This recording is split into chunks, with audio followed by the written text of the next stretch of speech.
Di sini sesuatu dimulai, sebuah tradisi. Ada yang disebut sebagai the losers and the winners. Dan jadikan diri kita sebagai the winners. Kita bukan sedang ditimpa oleh musibah, tapi kita sesungguhnya sedang ditempa dengan musibah. Di kreatif, gunakan kesempatan ini sebagai kesempatan untuk kita meningkatkan kemampuan diri, untuk meningkatkan daya saing. Menulis itu bukan soal bisa atau tidak. Menulis itu adalah sebuah tradisi. Mari kita bangun tradisi menulis. Ya, selamat bertemu kembali dalam kuliah kita yang hari ini secara khusus kita bicarakan satu pendekatan di dalam melihat tubuh, the body. Jadi kita tahu tubuh ini sebagai satu objek kajian, seperti kita sudah belajar dari berbagai pendekatan. Tubuh itu tidak hanya merupakan satu fakta biologis, tetapi fakta sosial dan kebudayaan. Jadi tubuh tidak hanya dibicarakan secara fisik, merupakan satu fakta organis yang merupakan organ-organ tubuh manusia. Tetapi yang lebih penting dalam studi antropologi adalah bagaimana tubuh ditempatkan dalam satu konteks kebudayaan, dan karenanya pengelolaan tubuh yang dilakukan oleh manusia itu menyangkut pemaknaan manusia atas hidup itu sendiri, dan bagaimana melalui tubuh sebenarnya manusia mencari makna-makna di dalam hidupnya. Nah, untuk itu kita bisa memahami mengapa orang sibuk mencari jalan untuk langsing misalnya. Mengapa orang terganggu ketika ukuran tubuhnya itu tidak dianggap sebagai tubuh yang ideal. Ideal menurut siapa? Ya, ideal menurut ukuran normatif yang berlaku di dalam satu masyarakat di satu waktu. Nah, hari ini secara khusus kita bicarakan satu perspektif yang disebut the place of the body. Jadi the place of the body itu memperlihatkan bahwa tubuh itu tergantung pada tempat. Jadi ada konteks ruang yang mendefinisikan tubuh itu. Jadi kalau kita lihat location of the body jadi selain location kita akan melihat juga the space the space of the body. Nah, jadi di dalam location of the body, bahwa tubuh itu dia ada location yang sangat mendasar. Yang menyangkut tubuh itu adalah yang disebut sebagai privat dan publik. Nah, jadi tubuh itu tidak hanya merupakan tubuh privat, tapi juga tubuh publik.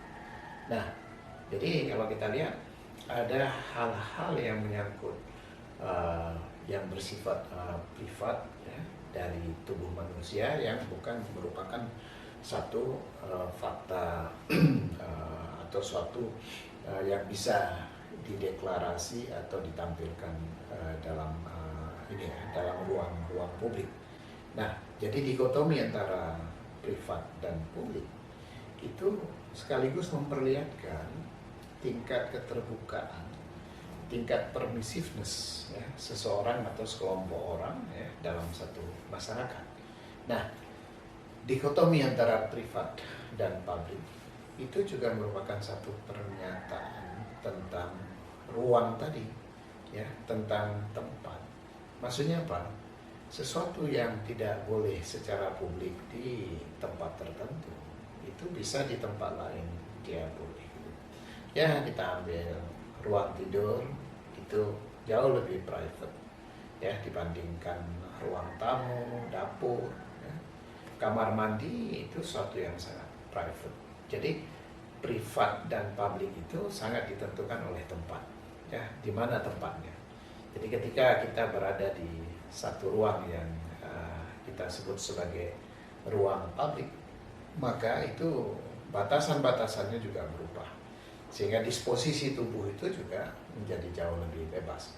Jadi tubuh misalnya di kolam renang, ya, karena itu ruang publik, jadi orang bisa mendisposisikan tubuh tentu saja sesuai dengan norma-norma kolam renang. Tapi dalam masyarakat yang ini, ya, yang menganut satu keyakinan yang kuat, maka kolam renang pun itu nanti harus dipisah berdasarkan gender, ya. Kolam renang perempuan tidak bisa disatukan atau disamakan dengan kolam renang laki-laki. Nah, itulah yang disebut sebagai tempat, ya. Jadi tempat di publik atau di ruang-ruang private. Nah, transformasi itu bisa terjadi ketika yang dulu merupakan ruang publik itu bisa menjadi ruang private, ya, ruang private. Saya ambil contoh. Dulu yang namanya mandi itu urusan publik. Kenapa? Masyarakat mandi di kali, mandi di pemandian umum, ya, bersama-sama saling menyiram, bahkan saling nyampunin, itu sangat biasa di ruang publik. Orang mandi dengan kain basahan biasa, ya. Ya, kalau kita lihat dalam masyarakat tertentu di masa tertentu, bahkan orang mandi telanjang bersama-sama itu sebagai suatu ruang publik, dan itu tanpa ada pemahaman-pemahaman, ya, yang kita sebut, ya, sekarang moralitas misalnya, karena moralitasnya berbeda. Nah, lama-kelamaan mandi itu sangat private. Sangat private karena apa? Karena orang mulai mandi, ya, sendiri-sendiri, bukan rame-rame lagi. Orang mulai mandi, mulai memisahkan jenis kelamin, dan mandi mulai menjadi urusan pribadi. Kenapa itu terjadi? Itu karena ada kerangka modernisasi. Jadi modernisasi itu memberikan perubahan-perubahan tentang ruang, tentang tempat, di mana disposisi pribadi itu dimungkinkan. Jadi dulu, ya, jadi di Eropa pun, ya, di Eropa pun sebelum ada, ya, kamar mandi di dalam rumah, orang mandi di pemandian umum. Ya, mandi itu merupakan satu kegiatan yang dilakukan bersama-sama, dipertukarkan, ya, di dalam satu komunitas. Tapi sejalan dengan kemajuan zaman peradaban, masyarakat semakin mendefinisikan dan mengklasifikasikan mana yang termasuk ruang private, mana yang termasuk ruang publik. Nah, jadi kita lihat debat pemaknaan tentang tubuh manusia, ya, dan bagaimana manusia menggunakan tubuhnya untuk mendefinisikan dirinya, itu sangat tergantung pada di mana itu. Nah, kita lihat hari ini kita mengenal ruang virtual dan ruang aktual, ya. Body language antara orang yang berada di ruang virtual dengan ruang aktual itu sangat berbeda. Anda bisa bayangkan bahwa gerakan TikTok misalnya, yang sekarang, ya, semua orang terlibat dengan TikTok itu bisa dilakukan di depan publik, kalau bukan, ya, di ruang virtual. Ketika dari ruang atau ketika suatu gerakan, ya, satu kelucuan itu, ya, dimediakan, diangkat ke dalam apa yang namanya TikTok, dia menjadi keluar dari kontrol personal. Dia menjadi bukan lagi milik personal, sehingga apa? Sehingga lepas dari urusan malu, kepatutan, kepantasan, itu mulai terpisah dari individunya. Tapi ketika orang misalnya di atas panggung atau di tempat umum, ya, tempat umum dia misalnya melakukan gerakan, ya, seperti TikTok itu, dia terikat pada apa? Pada nilai-nilai umum, ya. Jadi dia terikat pada moralitas tertentu yang itu bisa menghambat dia untuk berekspresi secara bebas, ya. Walaupun sebenarnya di dalam sosial media, ya, yang didistribusikan kemana-mana, yang nonton jauh lebih banyak, bisa jutaan orang kemudian menonton satu. Tapi kalau 100 orang saja yang menonton dia secara langsung, ya malu. Wah, jadi kita lihat gimana disposisi debat ini, ya, itu ketika ruangnya bergeser, maka dia memiliki apa yang disebut sebagai spacing, ya. Jadi ada spasi yang terjadi yang menyebabkan itu ada jarak. Nah, jadi secara klasik kita juga bisa melihat bahwa the body ini sangat berbeda dibandingkan satu tempat dengan tempat yang lain. Pedesaan, perkotaan, yang kategori sosial. Jadi orang-orang yang hidup di pedesaan, mengapa dia berpakaian dengan cara yang relatif lebih tertutup dibandingkan orang yang hidup di perkotaan misalnya. Ya. Urban culture dengan agrarian culture itu sesuatu yang beda, salah satunya dari disposisi the body yang bisa kita lihat cara orang menempatkan dirinya, ya, bersikap, bagaimana tubuhnya dibawakan ke dalam kehidupan bersama, kehidupan umum. Nah, itu disebabkan oleh nilai-nilai yang berbeda.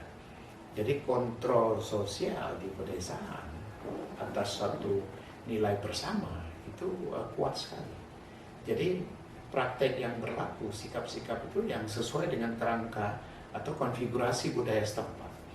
Tapi di perkotaan, metropolitan, ketika ikatan-ikatan menjadi longgar, kontrol sosial juga lebih longgar, maka yang namanya gerak tubuh, bagaimana cara orang mendisposisi tubuh itu bisa jauh lebih terbuka.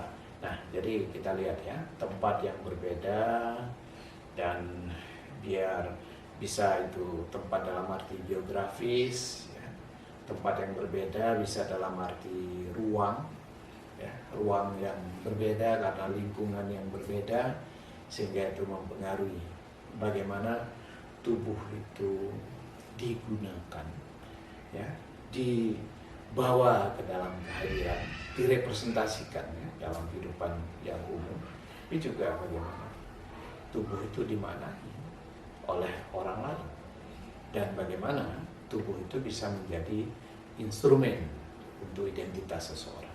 Jadi identitas diri bisa dibangun berdasarkan tubuh. Apa itu? Ya, bisa karena potongan rambut, ya.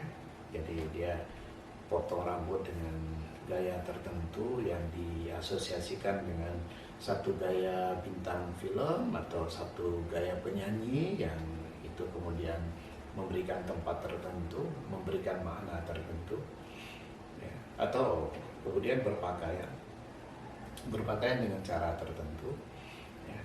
Entah itu karena imitasi atau karena alasan-alasan personal, tapi itu semua memperlihatkan bagaimana tubuh merupakan instrumen penting di dalam pendefinisian manusia, pendefinisian diri manusia. Bahkan mungkin juga manusia pemilik tubuh itu dia bisa memaksimalkan potensinya melalui tubuh yang dimilikinya, ya. Dan demikian juga masyarakat bisa memberi penilaian-penilaian tertentu berdasarkan tubuh yang didisposisikan. Nah, jadi kalau kita lihat bahwa tubuh yang menyangkut dari seluruh indera, ya, seluruh bangunan tubuh dari rambut sampai ke ujung kaki itu ternyata memiliki, ya, batasan-batasan ekspresi berdasarkan tempat yang berbeda-berbeda. Ada private, ada public tadi, ada actual, virtual, ya. Jadi ada yang physical, non physical. Jadi tubuh itu merupakan, ya, sesuatu yang sangat penting. Jadi itu penjelasan kita hari ini, ya, tentang bagaimana tubuh itu distrukturkan oleh tempat. Jadi tubuh hadir dalam satu kerangka lokasi. Tubuh dibolehkan dan tidak dibolehkan, hadir dalam bentuk tertentu, dalam format tertentu, dalam tampilan tertentu. Itu ditentukan oleh tempat di mana tubuh itu dihadirkan. Demikian pertemuan kita pada hari ini, dan kita teruskan pada kuliah-kuliah berikutnya tentang the body. Semangat dan jaga kesehatan. Terima kasih. ikuti terus kuliah-kuliah kebudayaan dari Profesor Dr. Irwan Abdullah. Jangan lupa subscribe, like, dan share. Kenapa? Karena kita membagi ilmu bersama dalam proses produksi pengetahuan. Mari kita bersama-sama mencerdaskan orang banyak. Terima kasih.